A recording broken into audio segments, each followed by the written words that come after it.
We're live. We're live? I mean, we're not dead. Well, I would hope so. So we're live and we are alive. Yes, both are true.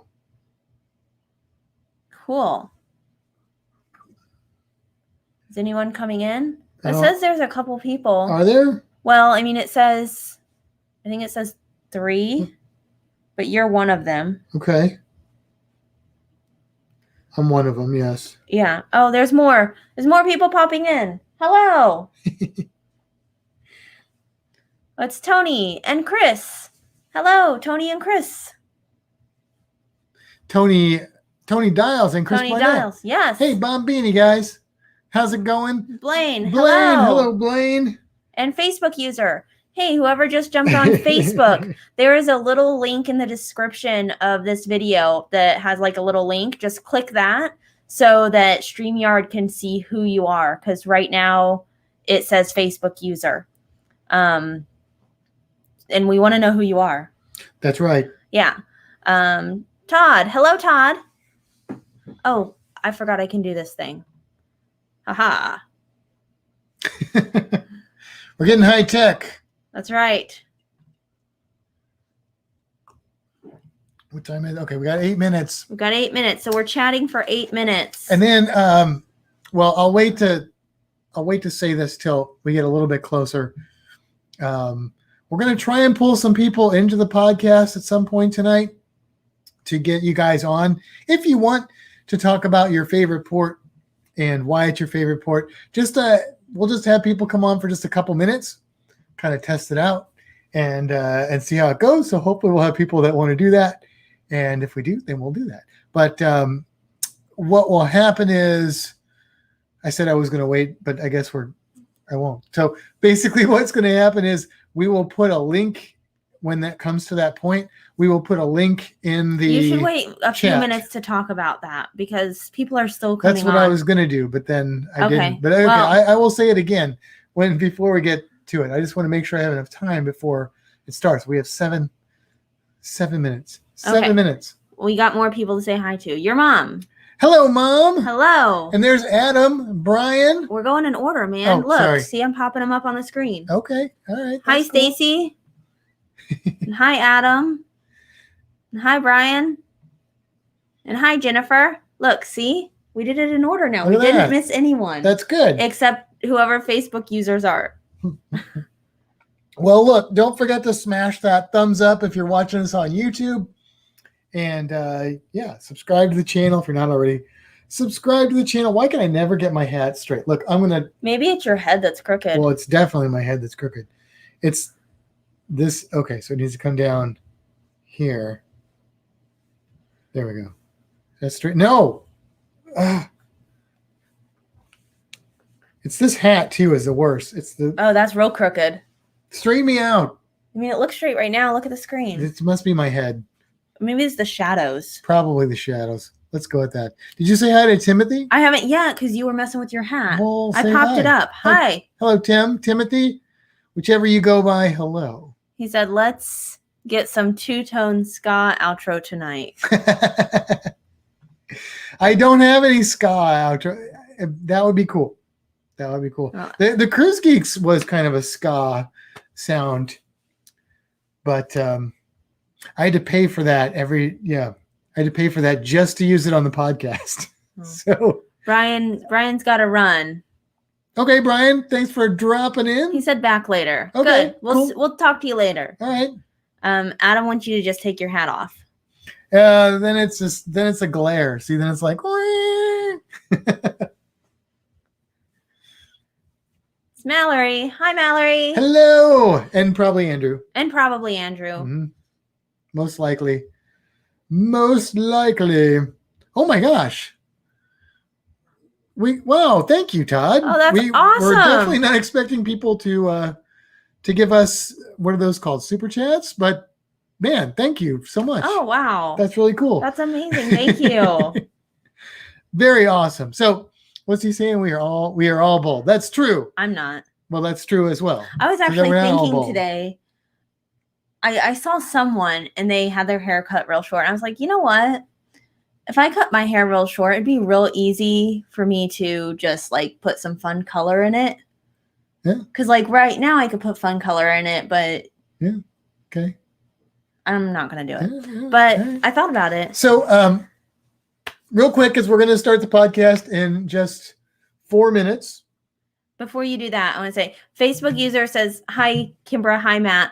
If you're on Facebook, make sure to go to the link in the description and hit the little link so that we can, basically it connects your Facebook to StreamYard so that we know who you are. So we don't call you Facebook user.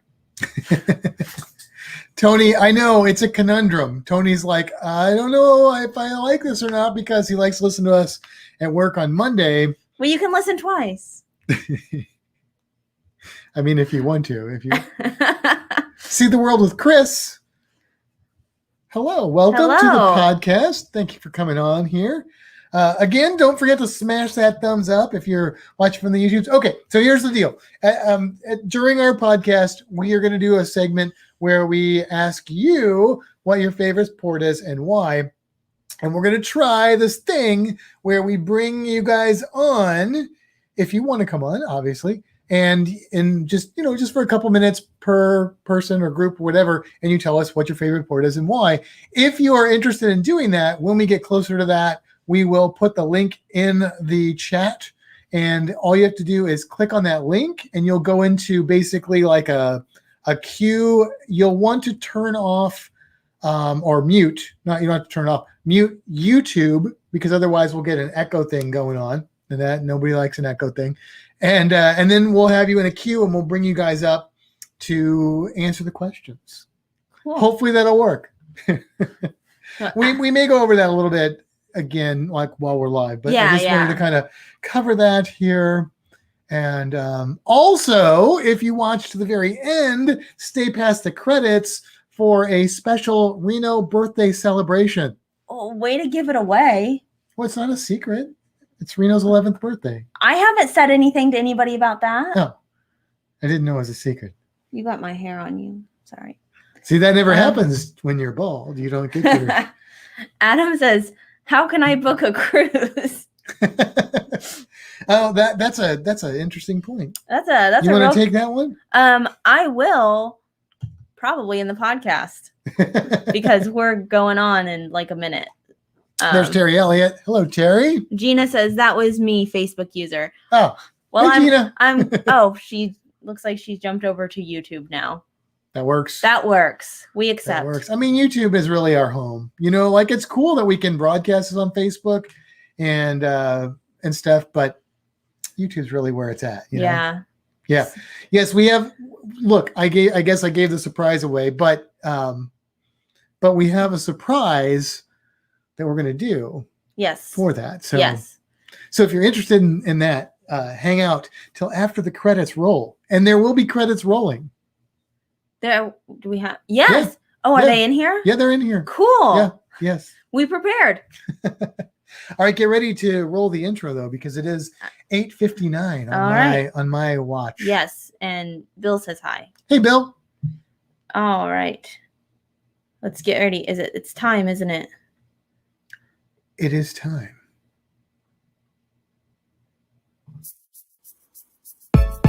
Come with me, we're going on a fantastic cruise. Pick your destination with news, tips, and reviews.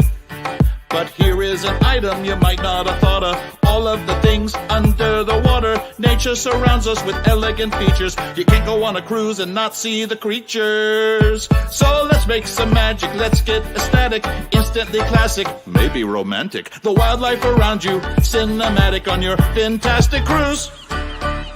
Bon Beanie, everybody. Welcome to another episode of Fintastic Cruising. I am Matt. And I'm Kimbra. And thank you guys for joining us, whether you're joining us in the audio version or the video version of this podcast. Number, 86? I'm afraid to say it. We messed the number. I messed the number up. Look, I'll take responsibility. I messed the number up on the podcast episode more than any other mistake I make in life, I think. It's hard to get it right. Well, especially because on Apple Podcasts, it's a number off. So whenever we Yeah. go to figure out what number we're on, then we get confused because we're like, do we go back a number? Do we go forward a number? What number are we actually on? Put your left foot in, you put your right foot It's out. 87. We got an answer. Is it number 87? Means somebody else pays more attention than we do. I feel like, did we type an 87 in the thumbnail? I mean, we did put the. Was it at a 7 though? I don't know. Yeah, I think it was. Okay, good. Maybe. Who knows? It's 80 something. All right, so listen, today we got a lot of stuff we want to cover in this episode, and we are going to have some visuals in this one. Not a lot, so if you're listening to the podcast audio version only, fear not. Just go over to the Fintastic Cruising community by the time this comes out. Actually, what we'll probably do is maybe put it in the post that's giving you the link to the podcast. We'll put the pictures, or maybe we'll just do a picture post. We'll do pictures and stuff that we show in here on that, so you won't miss them. Or you can just go over YouTube and watch it later and go to the parts where there's video. Yeah. Either way, fear not. So, all right, what do we got? Where are we at? I don't know what's going on. Do you want to start with some emails? Yeah, that's what we do, right? You want to do emails? Emails. We've got a couple. Let's prepare. Okay. We have one from Terry, and Terry says romantic things to do on a cruise. Oh, that was our Valentine's Day episode. It was. Hi, Matt and Kimbra. Just trying to catch up on some of the numerous podcasts sitting on my phone. As you can imagine, Corona has kept me out of my car for the better part of the past year. I have surprised my husband, John, with a cruise. I called his boss, packed his bags, put them in the trunk, morning of, told my husband that I had booked him off for the day. Let's go. Hopped in the car, and off we went. Now, when we turned off to the airport, I did have to let him know what was going on. And there was a bit of confusion between me and the boss, as they thought John would be home a few days sooner than he turned up. But it all turned out fine. It was our first cruise and was amazing. It was the Royal Caribbean Vision of the Seas. I wish someone would surprise me with a trip. Was that in the email? Yes, it says I wish someone would surprise me. I thought maybe you were just saying that. No, I don't think I could do that because I like the preparation of it. Okay, I'll never surprise you. Also, how are you going to book it? I'll book it. I got friends. Well, don't you want to book it through Fintastic Travel? Travel? If it was a surprise, I could just talk to Adam. We can make it work. All right. And about the massages, if you don't want to feel the pain, let them know you're looking for a gentle, relaxing massage. I love massage pain. My mantra is breathe through the pain. It will all be worth it tomorrow. Take care, and maybe one day we can seize the day on the same ship. Look, that's really cool. Their first cruise. That is bravery. Yeah. I mean, your first cruise and it's a surprise cruise. I know I would be a little apprehensive about that too. I mean, it would be amazing, but then I'm like, oh, I do so much preparation. Like I would be pulling my hair out. Well, that's what I said. I don't pull my hair out. But at the same time, that would be such an epic surprise. Like maybe it wouldn't matter because it'd be like, whoa, we're going on a cruise. That'd be so cool. Yeah. So that's awesome. That's cool. Look, we're not going to read a bunch of stuff from the chat through the whole thing, but I just want to point out that we've gotten 3 super chats now. Yeah. And wow, thank you guys. That's amazing. Thank you guys so much for supporting the podcast and everything. It's truly appreciated. And also our friend Dan, who we actually got to hang out with on Zoom this week. Well, the bot thing's going after him again. What? I don't know. It gave him a now warning. It's symbols. I'm going to have to just turn the Nightbot off. Nightbot is not going after the right things. We haven't had any problems yet, but yeah, it didn't like his Let's Rock thing. What? Yeah, I don't know. Anyway. I turned all that stuff off. I don't know. I'm it's got sorry, it in for Dan. It's just, look, Real Auntie, if you are on the YouTubes and you're a creator, because I know we've got some creators like Lovey and also I've seen several on there now. I can't. MGM. Anyway, put hashtag creator, and then if you're watching live, make sure to go over to their channels and support them. If you're watching in the future, then go over to YouTube and watch the replay and look for some amazing creators in the chat. But all right, we have another email. We have another email from Quincy. Quincy has emailed us before. Yes. Quincy said, missed my message. Uh-oh.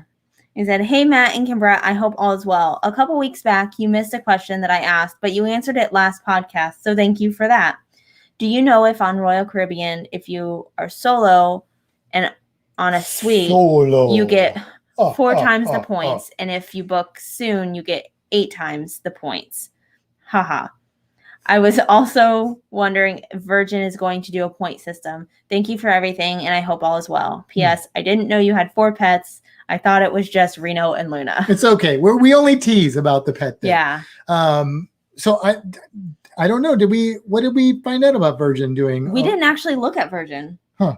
That's not one of them that we added to our list. So we don't know what the loyalty program, if there is a loyalty program with Virgin. I feel like they'll probably have something. Probably. I have. Let them cruise first. Poor Virgin. I know. Let them get a ship on the water with people in it that don't work for the company. Yeah, my goodness. I haven't looked into their loyalty program. Yeah, but we'll find out. When we hear, we will report. Absolutely. If anybody in the chat knows, let us in on that. Yeah. But cool. Yeah. Okay. So that's awesome. Thank you for the emails. If you guys do have emails, send them over to fintasticCruising@gmail.com, and we'll answer them. Yeah. If we don't get to yours, like Quincy's, it could mean that we're just behind a little bit, but it also could mean that we just missed it. So remind us, let us know, because unless you wrote something like really horrible that we can't repeat, then we're probably going to read it on there. Or if you're like, this isn't for you to read, then obviously we won't. But we will either respond to your email with an email, or we will read it on the air. And if we don't do either of those, then let us know. I just realized that does not say the right thing. It says FC, like Fintastic Cruising. So I'm gonna fix that real quick. All right. So moving on, I'm gonna say one more thing. Oh, okay. So before we actually started the podcast part, we jumped on for a little chat, and a question that popped up by Adam, and it's completely expected, was, how can I book a cruise? So here's my sales pitch. fintastictravel@gmail.com. I can book your cruise. Matt can talk about booking your cruise. I can help. And then I'll actually do the booking part.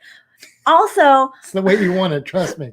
I have officially booked my first 3 cruises. Yeah. Yes. Cheers to that. So, you know what I realized? I was listening back. I don't have any ice in there. I was listening back to our last one. I'm like, oh, you can hear the ice rattling in my glass. All I have is water. The ice is melted. So it's starting. And as far as I know, the clients are happy. We'll see. Yes. Well, I mean, they haven't cruised yet, so they will be happy. I think I've done an okay job. They were my trial, and they knew that. So yes, more on that as we progress. Yeah. But yeah, cool. So should we get on with tonight's main topic? Let's do it. Tonight's main topic is all about the port of Belize, Un-Belize-able, which is a port in the Western Caribbean. That's right. I mean, technically, it's part of Central America. If you cruise out of Tampa, whenever that starts again, or you cruise out of any port in Florida, or even ports in like the Gulf of Mexico, there is a real good chance that Belize could be on your itinerary. So what we decided to do is we decided to take a look at Belize. I've been there 3 times. You've been there one time, and just kind of pick out some of the highlights, things that we think that people will like to do, some of the best things to do in Belize. So first of all, Belize, like I said, is in Central America, and they are a tender port. And I don't mean they're like soft and squishy. I mean, you have to, the ship will anchor, and you have to get on a tender, and then you have to take, and a tender, if you're not sure what that is a smaller boat that pulls up to the ship. Water shuttle. Water if shuttle. You're if on Carnival. Yes. And then you will tender over to Belize City Port. That is the cruise port in Belize. It's called Belize City Port. And it is a long tender ride. And again, I don't mean tender, like sometimes it's bumpy, but it's one of the longest that I've experienced. I feel like it was like 10 to 15 minutes. It might be more like 15 or 20 minutes. Yeah, like it's a pretty long ride. It's a bit. Like most tender rides, I feel like are like 5 to 10 minutes. Yeah. I mean, and they vary. It depends on where you're at, and weather can play a role and stuff like that. So that is Belize in a nutshell. Now, here's what we did. We kind of broke this into big groups of activity type things that you can do excursion wise. And we really kind of picked out the ones that were either unique to Belize or that we thought Belize did an exceptional job at. And one of the first things that we wrote down is that a lot of these activities you can do, if you're going to do one of the active activities, they can be comboed together. So, for example, there are a lot of things that have to do with going on a jungle trail. These are not necessarily wildlife eco tour things. You can do like bikes, ATVs, off-road buggies, even horseback. And that could be your whole excursion. But in many cases, that will be coupled with one of the other things that we're going to mention. Mm-hmm. And what's one of the other things we're going to mention, which kind of goes along with that? One of the other things? Yeah. Like the next one on our list? Exactly. Oh, yeah. So, exactly like the next one on our list. Exactly what I meant. Precisely. So the Belize River is a river that a lot... And Belize City is a city. Surprise! Belize City Port is a... Never mind. Okay. Anyways, there's a lot of excursions that go on Belize River, and such as like kayaks. They have like an eco tour. They have airboats. But on Belize River, you can see different birds, manatees, crocodiles, monkeys, iguanas. I don't know why you wrote culture. Because one of the things I have done on one of my 3 trips was actually I did an eco tour of the Belize River. And so I was hoping to see crocodiles. Oh, that's right. I remember why you wrote that. But I didn't see any crocodiles. But I did see where they had like metal cages along the river because people still do their laundry, I guess, some of them in the river. And so that is to keep the crocodiles from eating them, which I found just fascinating. And also we did see manatee on that river tour. We saw monkeys on that river tour. We saw iguanas on that river tour. And the reason I wrote culture is because even though it was an eco tour and the guy did talk about the animals and maybe a couple plants, they also spent a lot of time talking about the culture of Belize.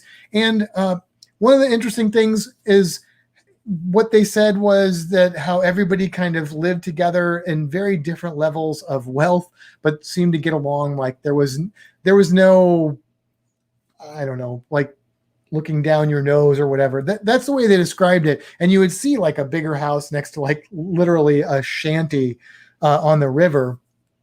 But we got a little bit of culture there, which is cool when you get to like learn a little bit about the place you're visiting besides just the touristy parts. Yeah, actually, most of the descriptions talked about learning about the culture. And then the one excursion that I did that I'll talk about when we get to it, the whole bus ride there and back, that's all they talked about. So I feel like that's a big thing that Belize really tries to do with all of their excursions, is to share and educate people about the culture of Belize. Now, one of the things I see Stacy writing in there that they went to Belize and just hung out at the port, had like a drink. I would say, and I think Kimbra agrees with me on this, as far as actual ports go, where you go in the port and they have shops and they have restaurants, they have bars, not a highlight, not like one of my favorites. Maybe other people have had other experiences. It was, I mean, I like some of those areas. I enjoy like Cozumel and Roatan and Dominican Republic. Some of those ports are kind of fun to hang out in. Not too impressed with Belize. So if you do go to Belize, it may not be something you just want to go to the port and hang out. But, you know, I've only hung out in the port once for a little bit, so it's possible that I am mistaken about that as well. Now, besides doing the tours on boats, you can do like airboats on the river. You can do kayaks I on, said all of on the that. river. Did you? I said Sorry. all of those I things. was probably reading and Yeah. well, now you know it twice, so you can do it and it'll be twice as fun. But yeah, so and again, a lot of these might be comboed with other things. Like, for example, you could go to the Belize Zoo. Yeah, which apparently is like they also call like Jaguar Zoo because Belize is known for their jaguars. I've never seen one, but I also didn't do an excursion that I would. Well, I don't think people see jaguars are not an animal that you would see in the wild. Yeah, but they do like jungle trails and stuff. Yeah, but they probably have like captive jaguars. Well, yeah, the zoo. Yeah.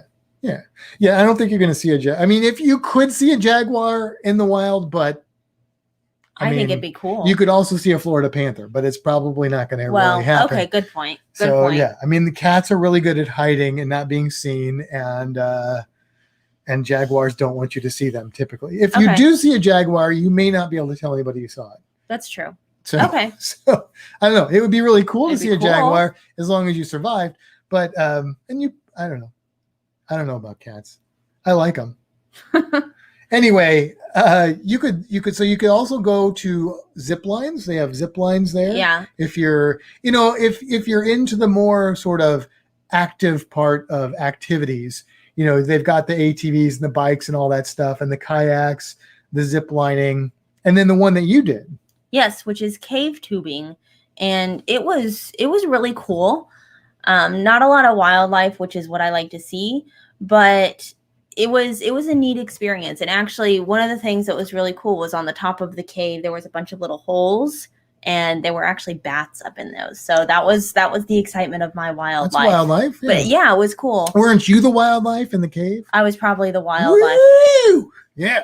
I was actually, so they hook like, I want to say like 6 or 8 tubes together. And then like you have a guide and then like there's all these little pods of tubes that kind of go down. And I think that we were in the front. So like everybody was behind, I think. I mean, there might've been one other group in front of us, but that was kind of fun. So like I was up front and wild. I have not done the cave tubing, so I can't speak to it, but I can tell you based on Kimbra and also a lot of other feedback I've heard from people in the cruising community, it seems to be a popular excursion to do. And this is something that is available in some other ports, like Cozumel has some of this and things like that. But Belize seems like one of the good places to do the cave tubing. So if that is something you're interested in, then yeah, that would be a good spot to do it in. Yeah, they also fed us on that excursion, and that chicken was like seasoned with some of the best stuff I've ever had. Like it was a good chicken. Whenever you go to a lot of these ports, this is true for a lot of these ports, you can get some really good food. But yeah, I have noticed that the food in Central American ports specifically has been outstanding, like Roatan and stuff like that. I mean, also, I don't know. I just like food. I mean, the food in Mexico was Remember the really juice. good. Oh, the juice. Oh, the juice. This is not about Cozumel, but the juice. No, but the juice. Oh, it was so good.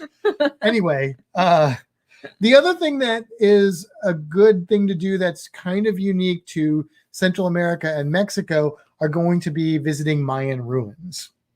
So there are a few different Mayan ruins that you can go to in the port of Belize. And should we start with the closest or the furthest? Let's start with the furthest. Okay. You want to read that word? Yeah. Zunantunuk. I think so. Zunantunuk. Zunantunuk. Yeah. I just watched my mouth when I said it. It doesn't move. Zunantunuk. Zunantunuk. Maybe you're doing like a ventriloquist. Zunantunuk. Anyway, this is the tallest place or Mayan thing in the Belize port. It's the tallest one. You can climb on the structures if the weather is cooperative, or at least some of the structures. So that's a thing with Mayan ruins, that some of them you can climb on them, some of them you can't. For some people, that's a make or break deal. Apparently, as long as the weather's okay, you can climb on this one. There's some local shopping there. They feed you lunch. This is pretty common. You're going to hear this theme with all the Mayan ruins in Belize and most Mayan ruins. Although I will say the one I did in Costa Maya, they didn't feed us at all, but it was good. It was still good. This is the catch, though. A lot of these Mayan ruins are pretty far from the cruise port. So this one, Zunantunik, is like the whole total time for this excursion is usually about 7 hours. And that is 2 hours of travel time there and 2 hours of travel time back. So that's a lot of travel time. It's a lot. Yeah. Yeah. But, they can't move the Mayan ruins closer to the port. So you've got to go to them. It's the only choice you got. I'd like to see them try. And keep in mind that is not including the 20-minute tender ride you have over to the port. So, bear that in mind. Now, what's the next one on here is Lamanai. Lamanai is, it has several buildings. So it's a pretty decent Mayan ruin to visit. You can climb on at least some of the buildings, and it has the food and shopping. It's a 6-hour tour. So it's a little bit shorter tour, but the travel time is complicated. It is about 2-hour travel there and back again. But with Zunantunik, I believe you're just on a bus after you get to the port. Mm-hmm. With this one, you go on a bus and then you get on a speedboat.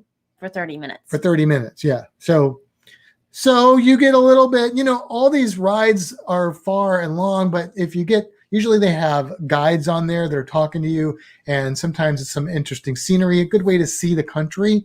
So it's not like it's a waste to just travel, but just know that you're going to be in for that travel.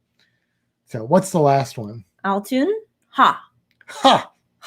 Ha. Ha. Ha. Altun Ha. Just one ha. Okay. Ha. Ha. Tell us about Altun Ha. Oh, that's the one that's the closest to the port. Yes. I couldn't find a travel time, but it's going to be less than the other two. The whole tour is 4 hours. Yeah, the whole excursion is 4 hours. So I'd say, I can't even guess because I don't know. It's less than 4 hours. Less than 4 hours. It's probably less than 2 hours. Probably. Otherwise, you wouldn't have any time there. Correct. I think it's fairly close, actually. Yeah. You can climb the temples there. They have lots of structures and, of course, food and stuff. That one, there was one specific structure that the description talked about that you could see at this place, but I don't know what it's called.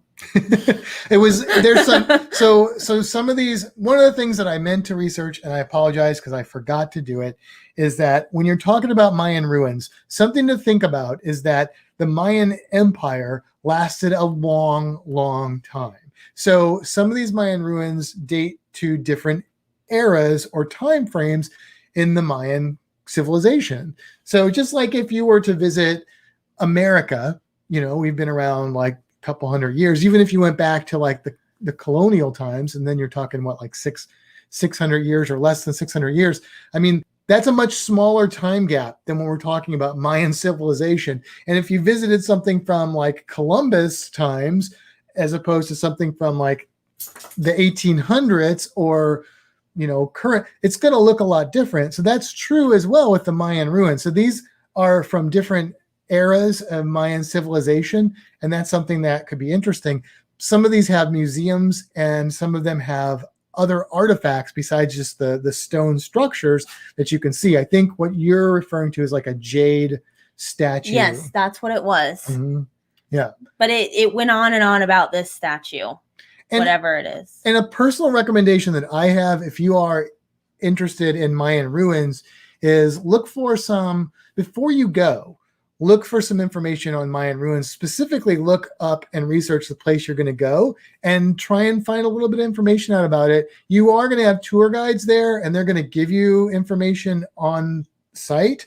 But if you already have a little bit of knowledge about Mayan civilization, especially the site you're going to and that time frame, I think it's going to enhance your experience.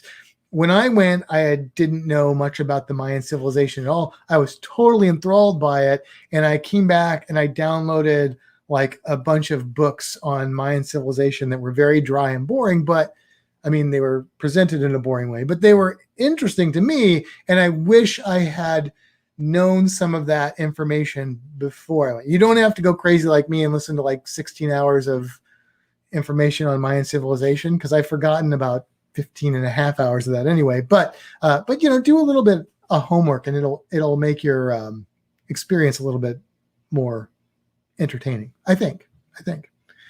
All right. And then we get into the Kimbra and Matt part of Belize, because Belize is on the Mesoamerican reef track, the Barrier Reef. It is the second largest barrier reef in the world, right behind the Great Barrier Reef, which is, of course, in Australia.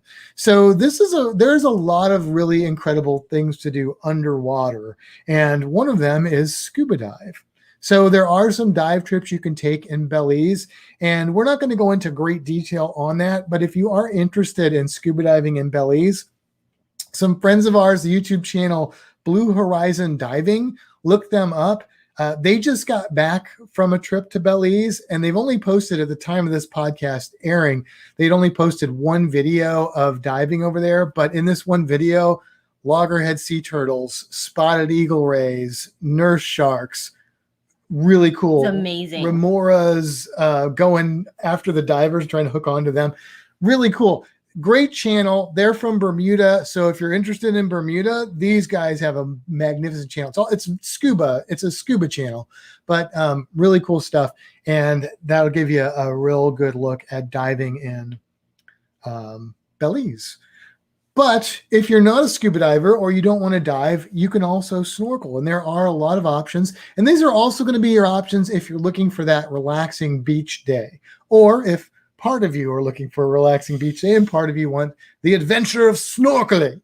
And there are really 3 different places that they tend to take you in Belize. And they're all little islands. And the cool thing about these excursions is that the tender boats will come and pick you up from the cruise ship, and they will take you to the island. And then when it's done, they'll take you back to the cruise ship. So you don't actually go to the port at all. You're literally getting tendered to the excursion from the cruise ship. So that's pretty awesome. That's kind of cool. Yeah.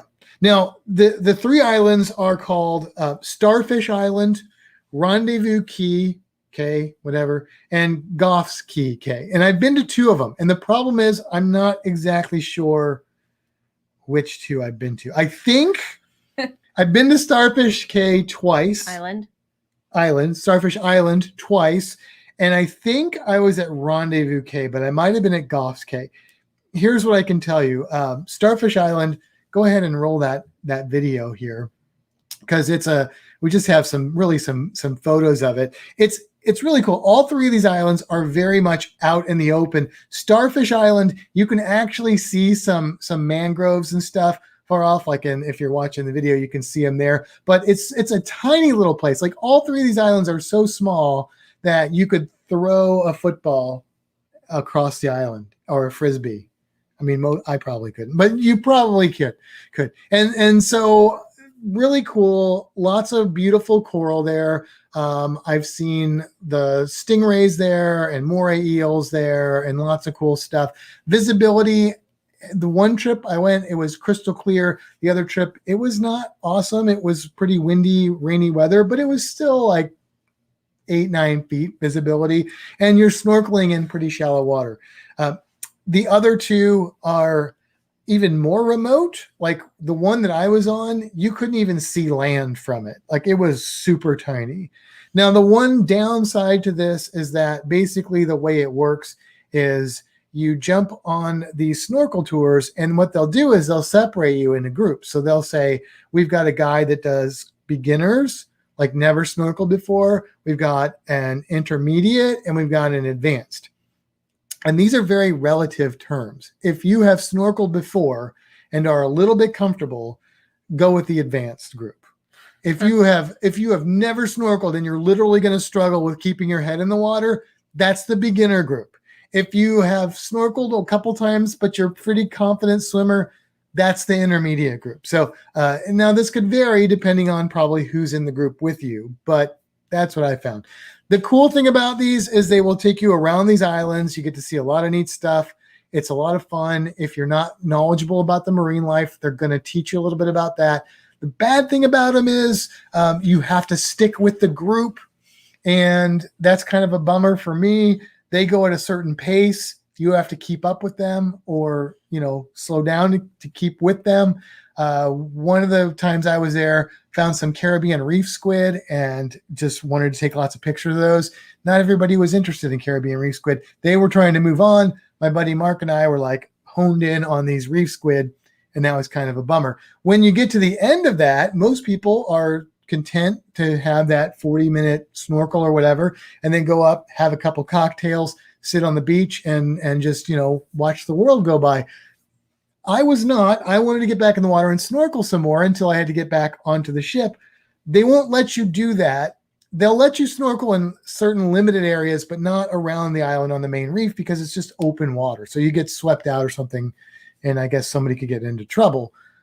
So that's kind of a bummer for me, but it's not a bummer that I would say don't do that, because it is really beautiful snorkeling. And even in the little area that they will let you snorkel afterwards, even though it's more grassy and just little clumps of coral, I've seen some really neat stuff there, like moray eels and all kinds of cool stuff. So really cool. I would say, check that out if that's something that you're interested in.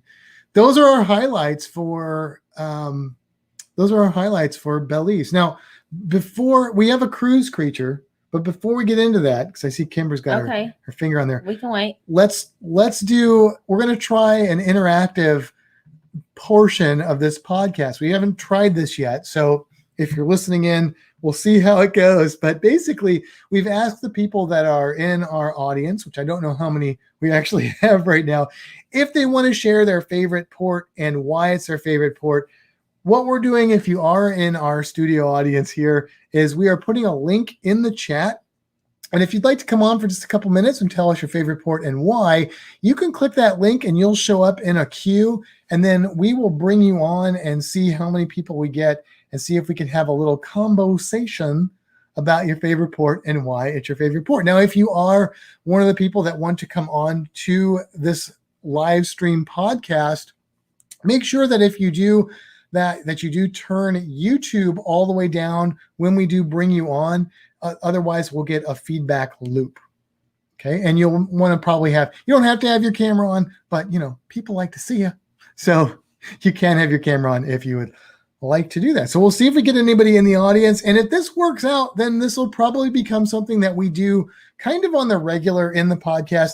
If we don't get anybody, then we probably won't, because, we won't have anybody. So it just won't work out that well. But since this is the first time, it's a little bit of an experimentation.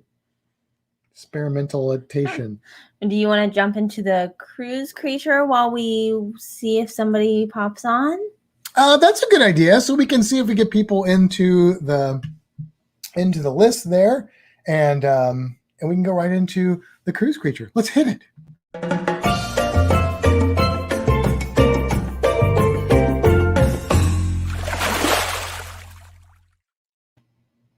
All right. Well, today's cruise creature, in honor of our friend John Klakowski. I did this. I'm doing this cruise creature for him, basically. And that is because he experienced this in his recent trip to St. John. And this animal is called the fire coral. And the fire coral is an interesting animal. First of all, you should know that the fire coral is not coral.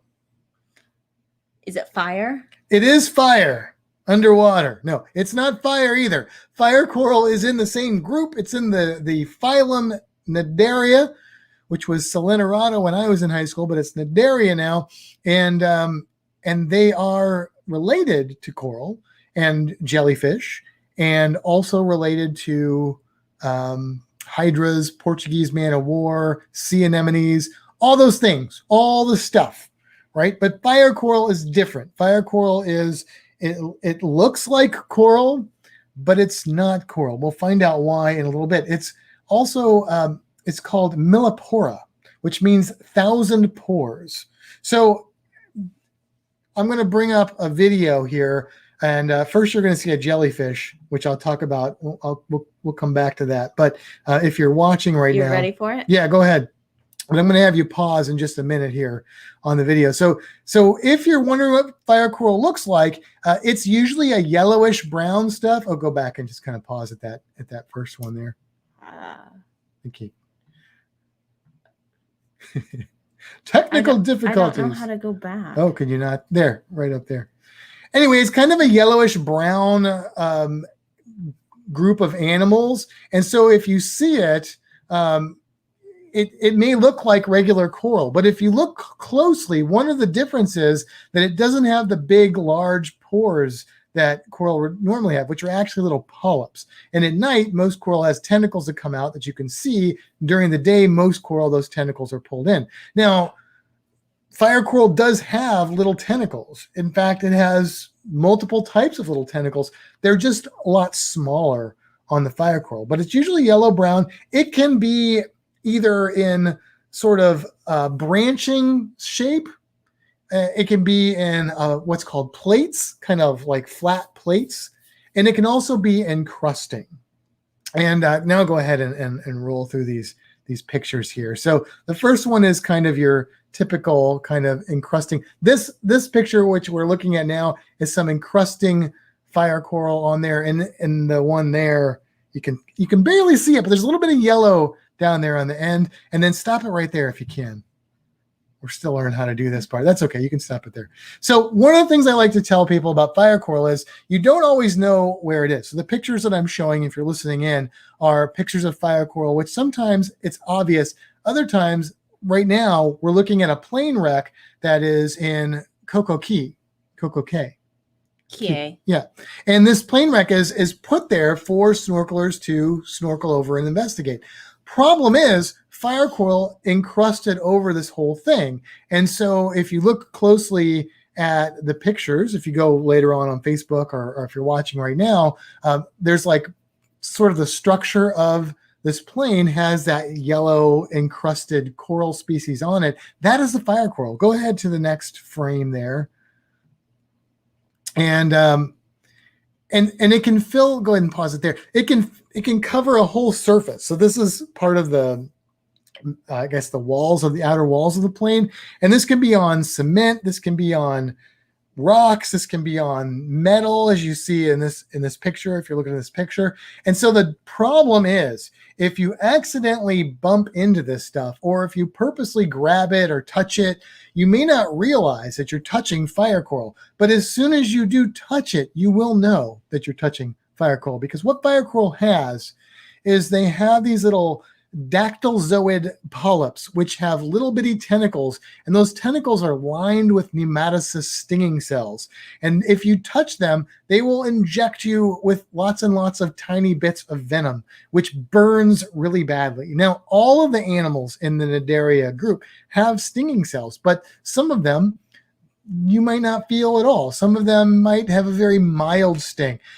Fire coral has a pretty nasty sting. It feels like a burning sensation, and it gets kind of itchy. That's why they call it fire coral. So you definitely don't want to rub against this. Now, John had the misadventure of going through a small channel, and I think he got pushed into it by a wave, and it hit him, I want to say, on the arm or the leg or something like that. And if you get this bad, if you hit this pretty bad, you're going to be possibly having this rash for up to 2 weeks.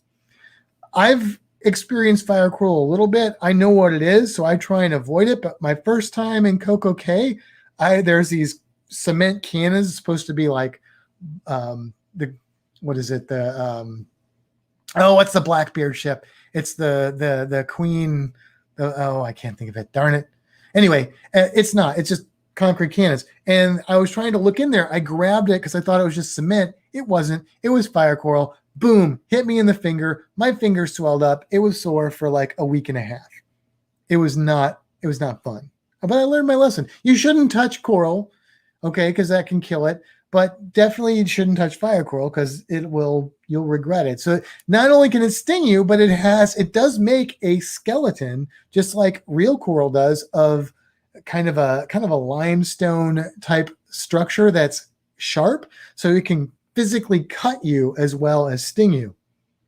But you're probably killed it if you touched it, so it's fair is fair, right?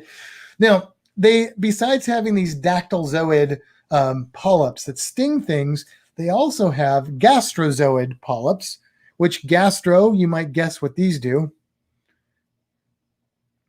Yes? Yeah. What is the gastro is stomach? Gastropod is a word I know. Gastropods, which are like snails and stuff. So gastrozoids are the polyps that will then digest the things that the dactylozoids sting, the gastrozoids eat.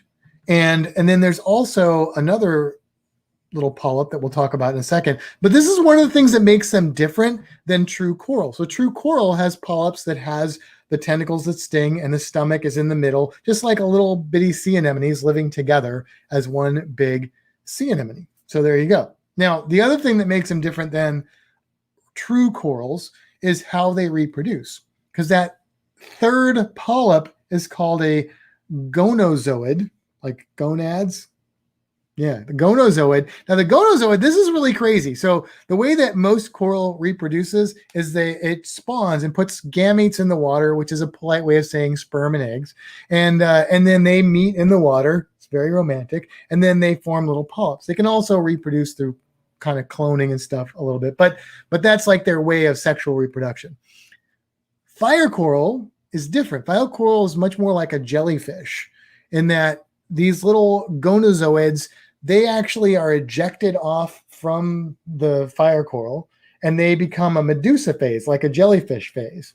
And there are males and there are females. And then while they're swimming around in the water, they're little tiny things, they will then excrete either sperm or eggs into the water, depending on whether they're male or female. And then they will reproduce that way. So that is why they're not actually coral. How about that? Pretty crazy, right? Yes. Now, what's maybe more important to you guys out there listening is, what do I do if I am stung by fire coral? Well, I can tell you what you don't do. Don't pee on it.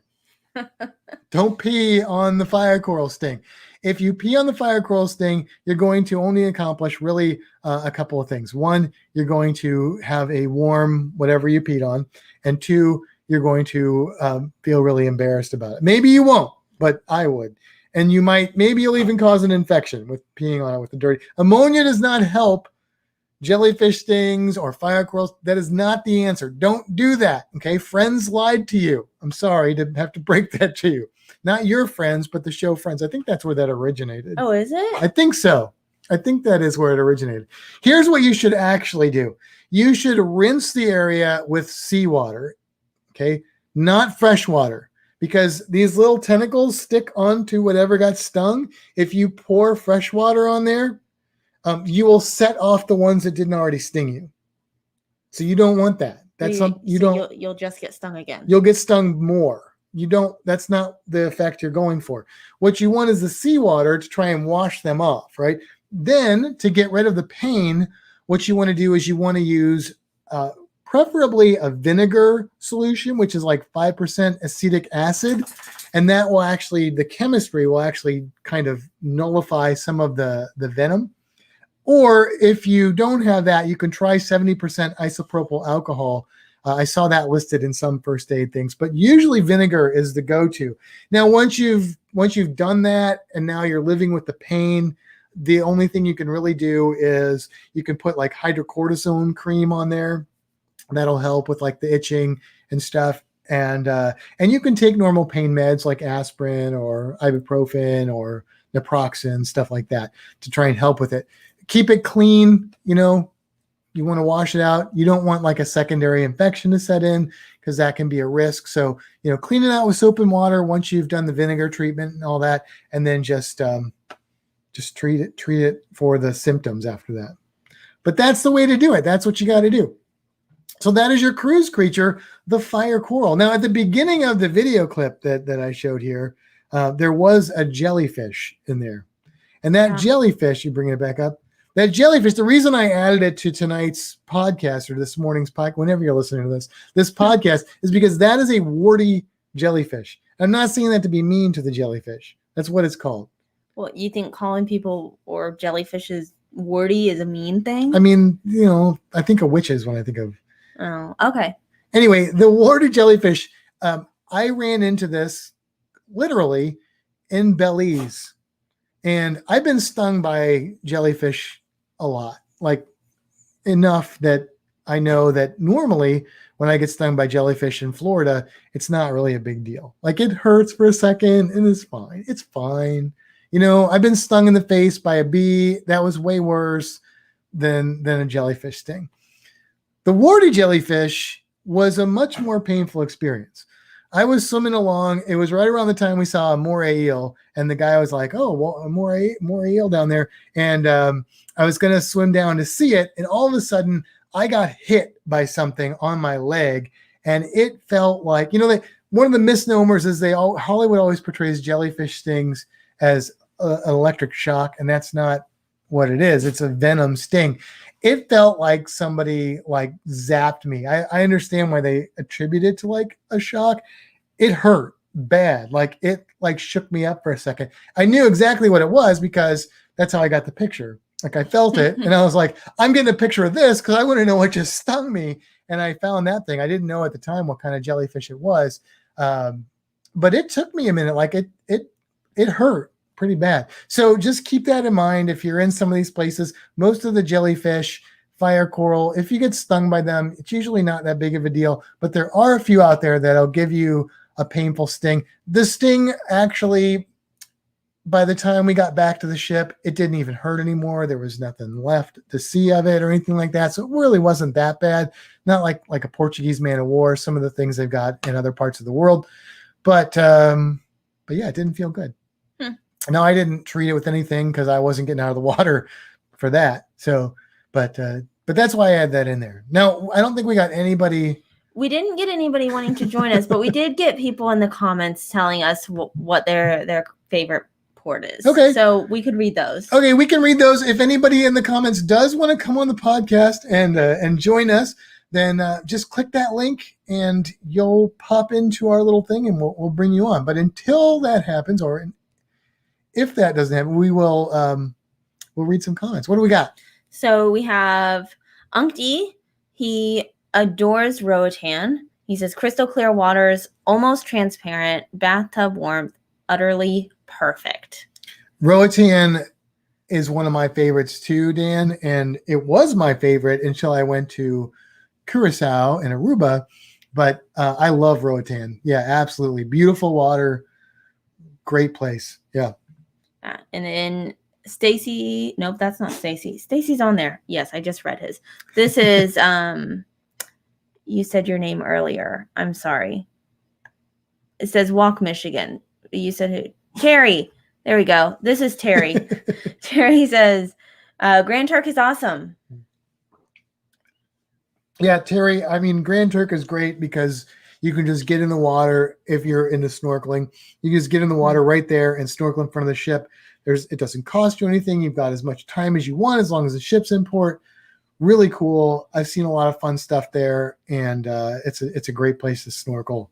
In a fun port. They've got a big, huge pool area. They've got bars and restaurants. They got a little bit of something for everybody that wants that sort of Caribbean experience, I think. Yeah. So he says Grand Turk is one of the least affected by tourism. That's why I love it. Okay. Interesting. I wonder if he means it still seems more like Grand Turk and not touristy. I don't know. He says tough to find those types of places on a cruise. That's probably what he's referring to. Let's see. And then Stacy, can't pick just one. Loves Half Moon Cay, Grand Turk, Curacao, Aruba, and Cozumel. Well, what's not to love? I mean, there aren't any ports I don't like, but every one of those ports that he named are favorites of mine. Yeah. Every one of those are great. Mike says Half Moon Cay is our bucket list. I hear yeah. it's awesome. I mean, look, that's where I saw the octopus. So I've only seen octopuses twice in the wild, and that is the one that I got to really see really well. So right there. But Half Moon Cay is beautiful, and the snorkeling is easy there, or it can be a little more complicated, but it's not advanced at all. And lots of really cool stuff that you can see just standing in the water or swimming underwater. Yeah. They love Grand Turk, loves to snorkel on the beaches in front of the cruise ship. Yeah, that's so cool. When you snorkel down and you can see the cruise ship, like on a really clear day, that's awesome. Let's see. One of our favorite snorkel excursions was in Roatan, says beach please. Yes. Yeah, I mean, look, we've both been to Maya Key. Yes. And Maya Key has got some of the most outstanding snorkeling I've ever seen in my life. Like, it is just amazing. The lettuce coral there, it's just unbelievable. I know it's a Belize podcast, but I'm going to say Roatan, wow, great snorkeling. Yeah. Andrew and Mal agree with Barbados. Oh, now that's not fair, guys, because we've never been to Barbados. You guys are going to make us jealous. But I can tell you this, any port that Andrew and Mallory recommend. Well, because they dive everywhere too. Right. So we're going to like it. Like that's, right. It might as well just be our opinion.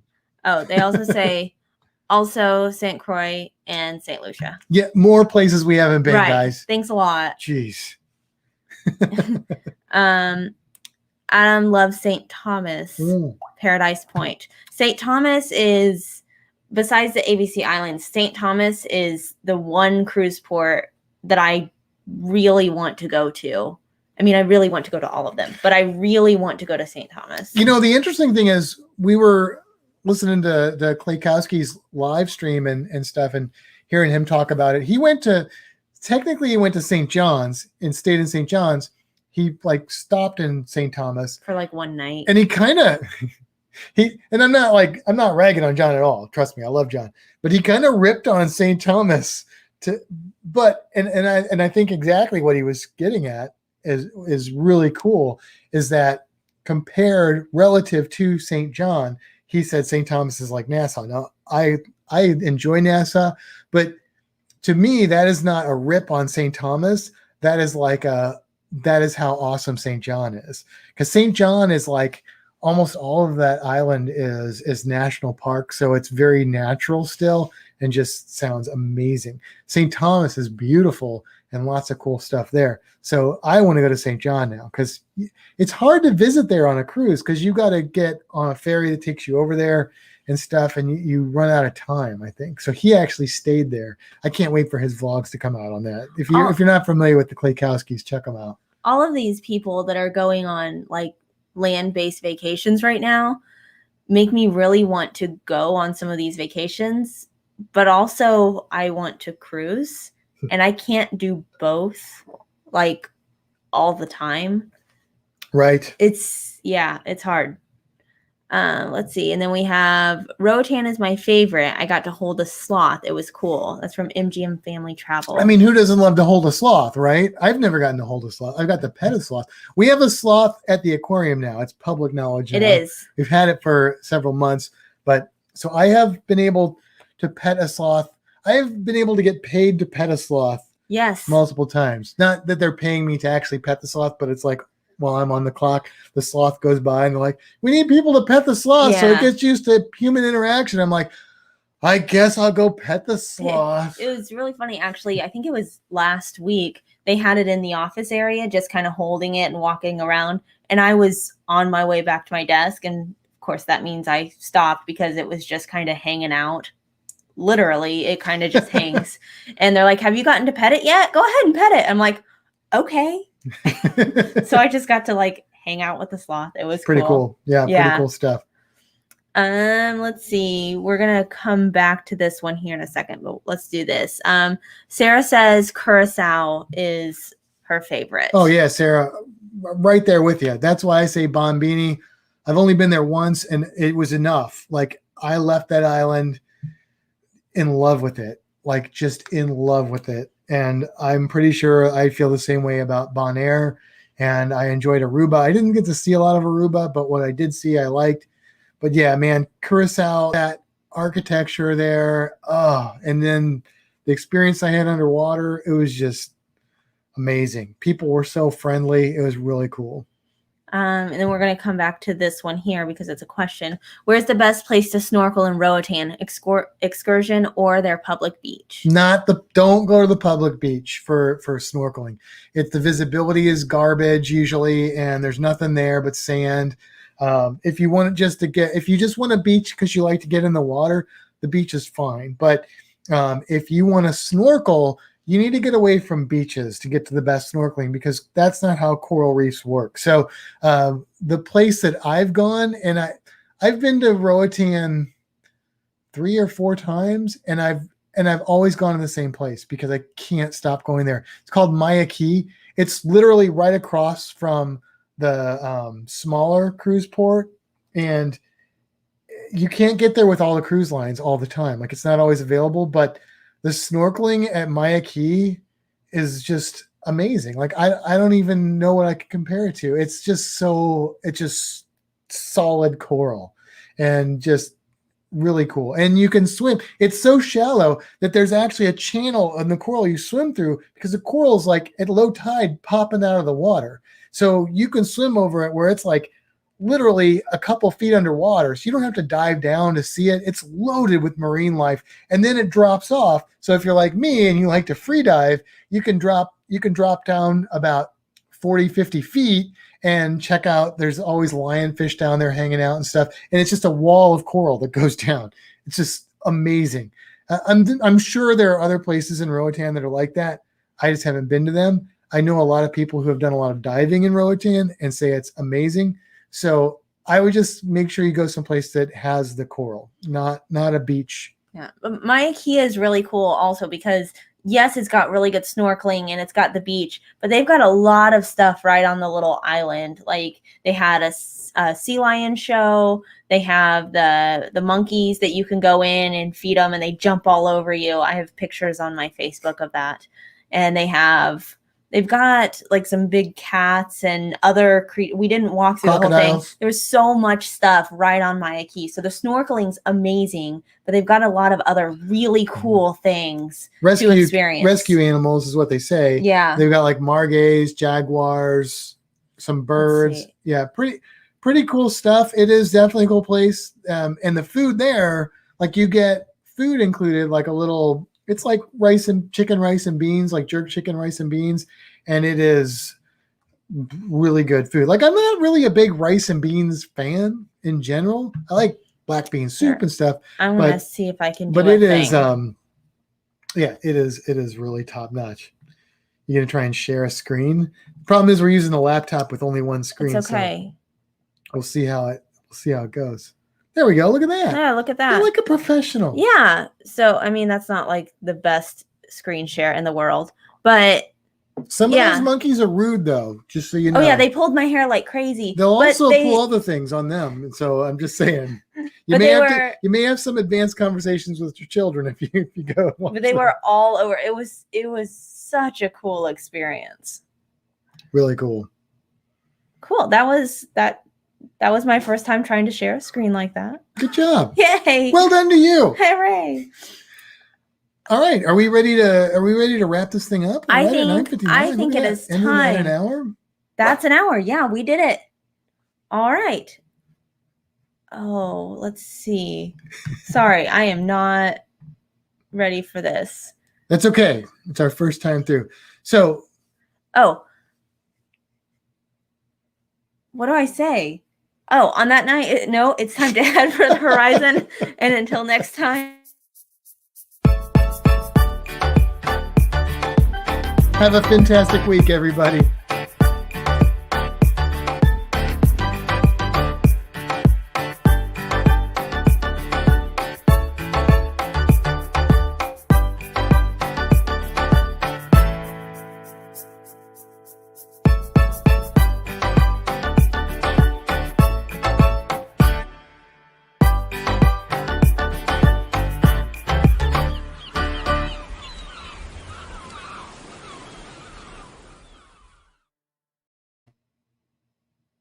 we back? We're back. Thank you guys for hanging out through the podcast and helping us out with the questions. As I said earlier, it is Reno's 11th birthday, and so we wanted to wish him a happy birthday. Look, go ahead and put that link back in there. We'll see if we can we'll see if we can get anybody to come in here and come on board, because we can have up to 9 more people on here. And if we can get some people in here, we're gonna sing happy birthday to Reno. And we'd like people to join us. Hey, John. Yeah, don't worry about it, John. We did the fire coral, so you're gonna have to go back and watch that, because we did a whole thing on fire coral. But yeah, join in. Come on over. We can get up to 9 of you, and if we get a few people at least, we'll sing him happy birthday, and then he's got a cake. Now Nightbot's going after Mallory. Oh no! You have my attention, Mallory Pfeffer. I don't know what she did. I'm sure it wasn't anything. She put in 4 emojis. Oh, it's geez. fine. There we go. There's Mr. Klaykowski. Bring the man on board. Hey, What's up? what's going on? How's it going, friends? Hold on, let me see if I can make this better. Is that better? Oh, I need to turn up the volume on. We got to pump up the volume here. There you go. There we go. The volume, pump up the volume, pump up the volume. Dance. Yeah. So yeah, we did the fire coral, and now you'll know how to treat it. How is your fire coral wound doing anyway? I'm okay now. I'm happy to report that everything's fine, but it did burn for 2 days. Yeah. That'll happen. Basically like cortisone, hydrocortisone, and pain remover. Pain remover? No, that's paint remover. Don't use paint remover. Does that? Okay, I was gonna say pain relievers, aspirin, ibuprofen. It may just be us singing happy birthday to the dog. Nobody else is coming on. Well, I'll help you sing. All right. Do you want to hold the dog or the cake? I'll hold the dog. Okay. All right. Come here, dog. By the way, I have to say I love the look of the studio. Oh, thank you. Thank you. And the audio is killer. Is it good? Yeah. Good Like deal. All right. The Good deal. dog's face is not in the camera. Dog, There we go. Dog, you have to look at the camera. All right. All right, here we go. And Ready? here's his cake. Oh, sing would happy you just birthday. look I I at it? know. All right. Happy birthday to you. Happy birthday to you. Happy birthday, dear Reno. Dog. Happy Happy birthday birthday to to you. you. All right, Reno. You're gonna give him this. Yeah. There you go. There you go. Oh, Reno. Reno cake for the win. It's like a cupcake, you know. It's a pup cake. It's a like pup cake. yeah. Here's He's gonna to you, choke on Reno. it. Put him down to Look eat at it. Okay. He's gonna choke on it. All right, we'll put him down. Here's Safety to you, first, Reno. The dog's okay, just in case anybody's worried. I was He's good. disappointed because I tuned in and the credits were rolling. And I'm like, well, that's a bummer because we were at dinner and I saw that you guys were live and we just got home and then you came back. And now look, I'm on the show. That's right. Look at that. Crazy. Yeah, so that's kind of how we roll. Shouting. Sorry. That's kind of how we roll. We do the credits and then we usually do something fun at the end of the podcast. So this time we're like, we're gonna do a happy birthday to Reno. So, and we did our goofy credits. So I think the credits are cool. it's pretty cool. It's fun. Yeah. We're just using StreamYard. We're low tech, but you know, it's easy interface and it's working out for us pretty good. So we're enjoying it. Well, one of the things that I admire, I'm actually more envious of about Streamlabs is how it's so easy to bring guests in without issues. That's actually what pushed us over the edge, because we were looking at the stream, the OBS and stuff, and we're like, well, we can do more with that, and some of it's free, but then I was like, we want to do that where we bring guests on a lot for the podcast. Yeah. So we were like, well, this is how we bring guests on, and Kimbra doesn't need me to be more stressed out about technology than I already am. So. Well, trust me, I know all about being stressed out about technology. Right. So, but I do always admire watching the people, how they can bring the people in with no problem. And with my mixing board and everything else going on, it's just a hot mess when you try to bring a guest in. So. Yeah, I've heard that about the OBS. Yeah, it's super simple interface. Yeah. And stuff. So. And I just got a new laptop that's like pretty low tech. Like I got it just to do the travel agent stuff. So pretty low tech, and it runs, since it's completely internet based, it runs super easy because I don't have to have a good computer to actually do it.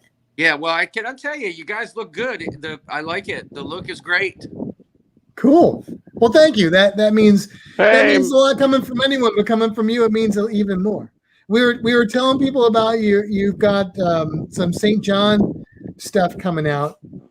Yes, I do. So we'll tell people about that. Watch that when it comes out. When does the first vlog I'm going to interrupt for a second. Hi, Dan. Dan has joined us. Hey, hi, Matt. Hi, Kimbra. Hey, John. How's it going? Hey, good to see you. Yeah. So the first vlog's going to come, I hope, on Sunday. I'll be frantically editing all weekend. I put out a little man on the street type video yesterday for St. John, where I was at a farm asking all the animals the hard-hitting questions. But I'm actually going to put out a full-fledged vlog, I guess, by Sunday. So. Yes, that was funny. That was really funny. You played that during the live too, right? So yeah. That was pretty good. We need to do a fish version of that. We should. How are we going to talk to it underwater? I mean, we'll have to do a lot of post stuff with that one. Yeah. By the way, I wanted to mention, so you know how I told you that I wasn't sure if I saw a squid, but I think I saw a squid. Yeah. Well, so I'm in this Facebook group where they post pictures of what they saw in St. John. And I saw that, John. Yeah, they've been posting that they saw these squid. And then a guy today posted pictures. He actually got to swim up on octopusi. What's the plural? Octopi? Octopuses. Okay, octopuses mating. Oh. And he interesting. got really, really cool pictures. I couldn't believe we missed. They told us there was an octopus at one of the beaches we went to, and I looked all over. It was hiding in like a big shell, but I couldn't find him. But I will say this.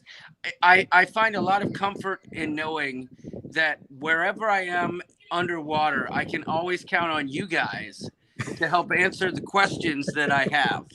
And that's, it's good to have information when I need it, much like with the fire coral. So there you go. But I won't keep I won't keep you guys, but thanks for having me in, and happy birthday, Reno. And happy birthday, Reno. I'm digging the vibe over here on the look and your whole studio setup. Cool. It's awesome. Thank you, John. I didn't hear what you said earlier. How's your fire coral doing, John? I'm okay. I'm good now. It only hurt for like a day or two, but in the moment, at that very moment, I know exactly why they call it fire coral. It literally felt like someone was holding a lighter to my arm. Yeah, it's not a good feeling. All right, friends. Have a great evening. All right, John. Thanks. You too, John. Thanks for stopping in, buddy. So we got the real Unc D here. Dan, hey guys, tell everybody about your podcast and stuff, so everybody knows about your podcast. It's I called it the Unc D Fiasco. UNC, the first three letters of uncle, and then D is in the first letter of my name, and it comes from what my niece and nephew call me. So I went with that. It's just I started to wonder, what are the stories behind the stories we already know? So I figured, go run with it, see what I can do, see how far this can take me. And I have a big background in radio. I figured, why not? And I saw what you guys are doing, and I loved it. So yeah, Dan is one of our biggest supporters. He loves the podcast.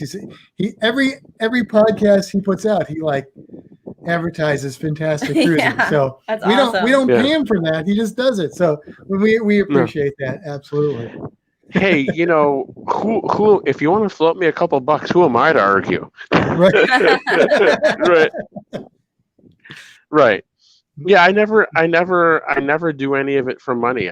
If money comes in, great. That's not why I'm doing it. Yeah, absolutely. Yeah. Very cool. Yeah. Very cool. Yeah. All right. And it's Reno's birthday today, you said? 11 years old. Yes, old man. He's 11sies. Ah, cool. Cool. So you got the cupcake. Yay. What he really wants is an ice cube. Well, I think he also Okay. needs to go out. He's been bugging us for about 40 minutes now. That's how it goes. Yeah. We start the podcast, and the dog has to go to the bathroom. Our cat is downstairs with Sarah, so Cool. Well, Dan, thank you for stopping by. We are going to go ahead and I think sign off. I saw the Down Under Cruisers are live. Maybe we'll pop in over there and say hi to them. But everybody else that tuned in, thank you so much. Thank you for the super chats tonight. We did not expect that at all, and that is very much appreciated. And Dan and John, thanks for coming on. Hey, look, guys, get your cameras ready. We want you on our podcast. We want to make this about the community. We want to make this about you guys.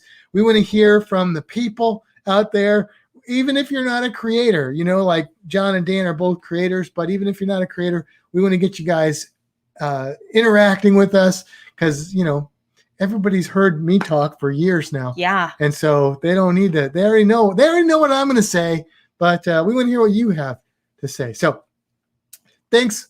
And we'll see you next time, everybody.